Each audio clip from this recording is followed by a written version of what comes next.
कुछ मजदूर कोयले की खदान में काम कर रहे होते हैं। तभी वहाँ भगदड़ मच जाती है और गैस की पाइपलाइन फटने से वहाँ ब्लास्ट हो जाता है, जिससे वहाँ एक टेड नाम के मजदूर की मौत हो जाती है। दूसरी तरफ एक पार्टी में रीड और किलफोर्ड मिलते हैं। इन दोनों को पहली बार में ही एक दूसरे से प्यार हो जाता है और फिर दोनों चर्च में पूरी रीति रिवाज के साथ शादी करते हैं और हमेशा के लिए एक हो जाते हैं। उसी समय किलफोर्ड को युद्ध पे जाना पड़ता है। वहाँ वो दुश्मनों के हमले का शिकार हो जाता है। वो घर वापस आता है। रीड और उसके दोस्त उसके आने पर उसका स्वागत करते हैं। उसको व्हीलचेयर पर देखकर उनको पता चलता है कि युद्ध में किलफोर्ड के कमर के नीचे का सारा हिस्सा पैरालाइज हो चुका है। रीड बड़ी मुश्किल से अपने आप को संभालती है और अंदर जाकर किलफोर्ड से कहती है कि तुम चिंता मत करो, हम देश के सबसे अच्छे डॉक्टर से तुम्हारा इलाज कराएंगे और तुम जल्दी ठीक हो जाओगे। फिर किलफोर्ड रीड से कहता है कि मैं बहुत थक गया हूँ, मुझको आराम करना चाहिए और बाकी बात शाम को करने को कहता है। रीड कमरे से बाहर जैसे ही जाती है वो अपने इमोशंस को काबू नहीं कर पाती और रोने लगती है। उसकी नौकरानी उसकी हिम्मत बांधती है। तभी रीड को गन चार्ज करने की आवाज आती है। वो भागकर वापस अंदर कमरे में जाती है और किलफोर्ड को आत्महत्या करने से रोक लेती है। वहीं युद्ध अभी भी चल रहा था। वहाँ एक सैनिक ओलिवर अपनी प्रेमिका को खत लिखकर बताता है कि वो उससे मिलने के लिए कितना तड़प रहा है। उसी समय युद्ध की समाप्ति की घोषणा हो जाती है। वो खुशी खुशी अपनी प्रेमिका के घर जाता है और देखता है कि वो प्रेग्नेंट है और अब वो किसी और के साथ है। ओलिवर रोता हुआ वहाँ से चला जाता है। अगले दिन वो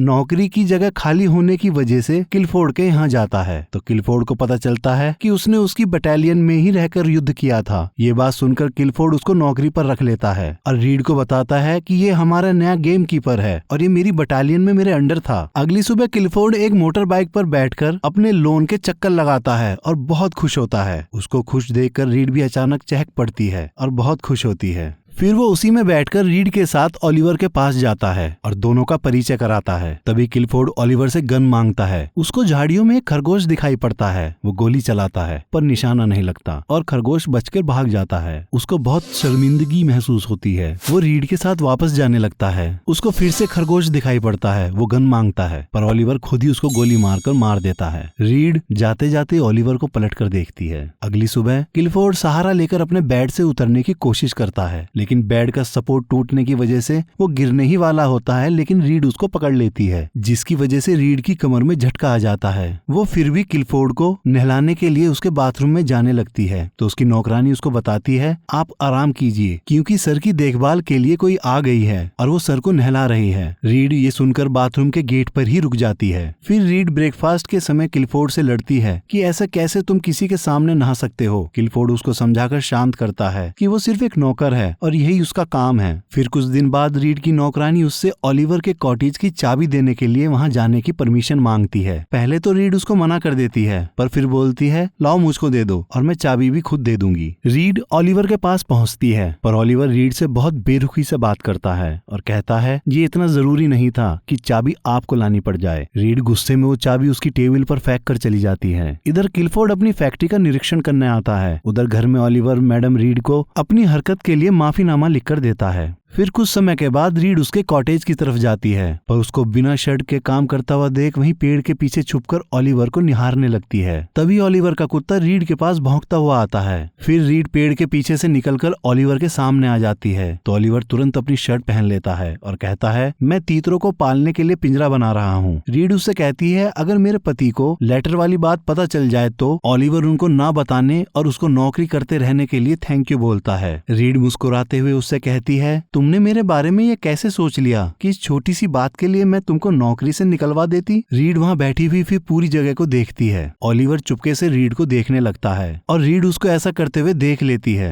ओलिवर तुरंत नजरें नीची कर लेता है। फिर रीड उससे कहती है ये जगह बहुत सुंदर है, मुझको यहाँ आकर पेंटिंग करनी चाहिए। उसकी बात सुनकर ओलिवर कहता है आप मुझको थोड़ा समय दीजिए, मैं तीतरों को पालने के लिए कोई और जगह ढूंढ लूंगा। रीड उसको नई जगह ढूंढने से मना करती है और कहती है मैं कभी कभी आकर पेंटिंग किया करूंगी। ओलिवर कहता है मैं नहीं चाहता मेरे यहाँ काम करने के शोर से या मेरे इधर उधर घूमने की वजह से आप परेशान हो। रीड कहती है मुझको इससे कोई परेशानी नहीं है पर अगर मेरे होने से तुम्हारी शांति भंग होती है तो कोई बात नहीं, और वैसे भी मुझको तुम्हारे यहाँ होने से कोई फर्क नहीं पड़ता। इतना कहते ही बारिश शुरू हो जाती है और उससे बचने के लिए वो ओलिवर के साथ उसके कॉटेज में आ जाती है। ओलिवर जल्दी से उसके लिए आग जला देता है पर वो खुद वहाँ से दूर हट जाता है। रीड उसको भी आग के सामने बैठने को बोलती है, पर ओलिवर मना कर देता है और कहता है मैं ऐसे ही ठीक हूँ, क्योंकि अगर किसी को पता चल गया कि आप यहाँ मेरे साथ मेरे कॉटेज में हैं, तो मुझको इस नौकरी से हाथ धोना पड़ेगा। रीड उसकी बात सुनकर उदास सी हो जाती है और बारिश रुकने के बाद वहाँ से चली जाती है। ओलिवर अपनी खिड़की से उसे जाते हुए देखता है। उसी रात रीड अपने पति के नजदीक आकर उसको प्यार करने की कोशिश करती है, पर किलफोर्ड कुछ भी करने में सक्षम नहीं होता,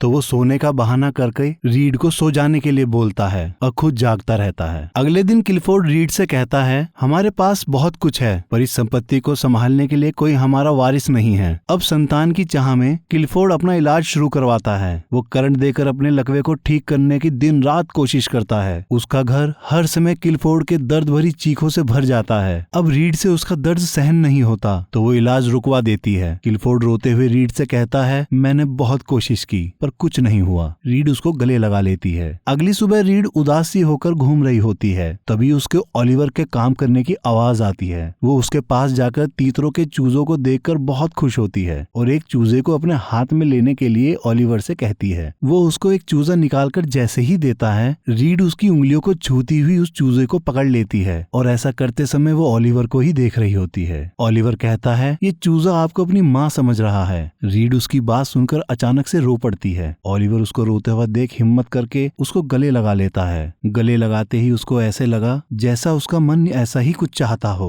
रीड को उसकी बाहों में वो एहसास होता है जिसके लिए पता नहीं वो कब से तड़प रही थी, और ओलिवर भी अपने मन को काबू में नहीं रख पा रहा था, और दोनों उस एहसास को और करीब से महसूस करते करते एक होते चले जाते हैं। फिर ओलिवर उसको घर छोड़कर आता है। अब रीड आइवी से पूछती है कि तुम्हारे पति को गुजरे हुए कितना समय हो गया है। वो कहती है 6 साल, लेकिन आज भी उनका टच मुझको महसूस होता है, और कहकर रोने लगती है। रीड भी उसकी कहानी सुनकर रो पड़ती है और उससे पूछती है ऐसा कैसे हो सकता है कि कोई टच तुमको इतने सालों के बाद भी महसूस होता है। आइवी कहती है क्योंकि उसका टच मेरे खून में घुल गया है। फिर रात को ओलिवर अपने दरवाजे को खोलकर रीड के महल की तरफ देखता है। तभी रीड की आंखें खुल जाती हैं और वो भागते हुए ओलिवर के पास पहुंच जाती है। रात को आइवी उसको जाते हुए देख लेती है। रीड के आने पर ओलिवर उसको गले लगाकर कहता है मुझको लगने लगा था कि तुम अब मेरे पास वापस नहीं आओगी और मैं फिर से अकेला हो गया था। रीड कहती है अब से तुम कभी अकेले नहीं होंगे, और दोनों एक दूसरे को किस करते हैं और कॉटेज के बाहर ही अपने प्यार भरे लम्हों में खो जाते हैं। अगली सुबह रीड किलफोर्ड को कुछ बताना चाहती थी, पर समय को भांपकर कुछ नहीं बताती, बस कहती है कि एक छोटी सी पार्टी रखते हैं जिससे थोड़ा मूड भी अच्छा होगा, और साथ ही अपनी बहन को भी बुलवाने को पूछती है। किलफोर्ड मान जाता है। रीड की बहन रीड से एक्साइटेड होकर उसके अफेयर के बारे में पूछती है, तो रीड उसको कसम देती है कि वो ये बात किसी को ना कहे। उसकी बहन उसको भरोसा दिलाती है, तो रीड हिम्मत करके उसे बताती है कि वो किलफोर्ड के गेम कीपर से प्यार करने लगी है। उसकी बात सुनकर उसकी बहन जैसे शॉक में चली जाती है। रीड अपनी बहन का ऐसा रिएक्शन देखकर उस बात को हंसकर एक मजाक बनाकर टाल देती है, पर इस बात से रीड परेशान सी हो जाती है। अब पार्टी में डंकन भी आता है। वो हमेशा से रीड से शादी करना चाहता था। किलफोर्ड जल्दी सोने को बोलकर वहाँ से चला जाता है। फिर डंकन रीड से डांस के लिए पूछता है। अगली सुबह रीड को किलफोर्ड की बातों से पता चलता है कि उसने डंकन को जानबूझकर बुलाया है, जिससे वो अपना वारिस ले सके और किसी को पता न चले, क्योंकि रीड जब भी किसी बच्चे को जन्म देगी वो किलफोर्ड का ही माना जाएगा। रीड उसकी बात सुनकर उस पर भड़क पड़ती है और गुस्से में वहाँ से चली जाती है। वो सीधा ओलिवर के पास आती है। वो दोनों हंसी मजाक करते हुए एक दूसरे को प्यार करते हैं। तभी ओलिवर को कुछ आहट सुनाई देती है। वो अपना दरवाजा खोलकर चारों तरफ देखता है। रीड कहती है कोई नहीं है। ओलिवर कहता है तुम दिन रात यहाँ आती हो तो हमारी बात छुपी रहे, ये बहुत बड़ी बात है। फिर एक रात वो दोनों मेले में जाते हैं। ओलिवर बातों बातों में रीड से कहता है कि तुम या तो रीड बन सकती हो या मिसेस चैटरली, पर दोनों एक साथ बनी नहीं रह सकती।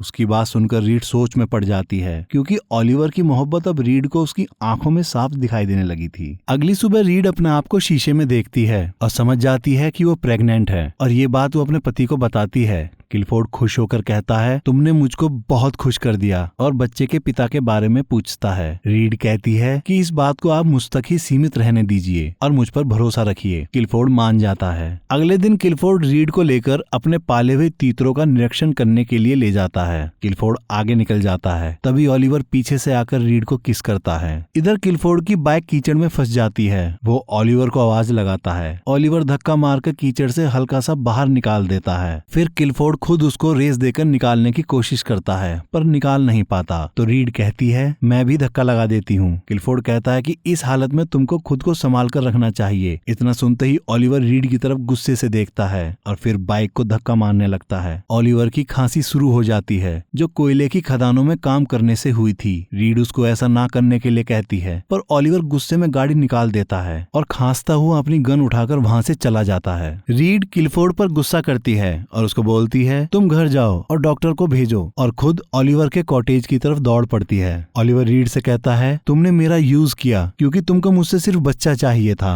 रीड कहती है मैंने तुमको यूज नहीं किया बल्कि मैं तो तुमसे प्यार करती हूँ और मुझको सिर्फ तुम चाहिए। ओलिवर रोते हुए कहता है ये कैसे हो सकता है। रीड रोते रोते कहती है हाँ ये तो नहीं हो सकता। ओलिवर कहता है हाँ ये कभी होना ही नहीं था और रीड वहाँ से चली जाती है। इधर वापस आकर क्लिफोर्ड पूछता है कि बच्चा कैसा है। रीड कहती है वो ठीक है। तो वो कहता है फिर तो सब ठीक है और रीड से कहता है हमको अब सबको बता देना चाहिए कि तुम माँ बनने वाली हो और कहकर वहाँ से चला जाता है। रीड बिना आवाज निकाले बहुत रोती है। आइवी उनकी सारी बात सुन लेती है। आइवी ओलिवर के कॉटेज पहुँचती है। वहाँ उसको रीड की डायरी मिल जाती है। फिर वो वापस आकर क्लिफोर्ड को अकेले में बुलवाकर वो डायरी देकर बताती है कि ये उसको ओलिवर के कॉटेज से मिली है और उसको पता है कि बच्चा रीड के लवर ओलिवर का है। उसकी ये बात सुनकर क्लिफोर्ड बहुत गुस्सा हो जाता है लेकिन आइवी उल्टा उसको कोसती हुई कहती है कि मेरा पति तुम्हारी माइंस में काम करता हुआ मरा पर उसके मरने को उसी की गलती साबित कर दी गई। इसी वजह से मुझको उसका मुआवजा भी नहीं मिला। अगर वो मुझको मिल जाता तो मैं अपना कुछ भी काम शुरू कर सकती थी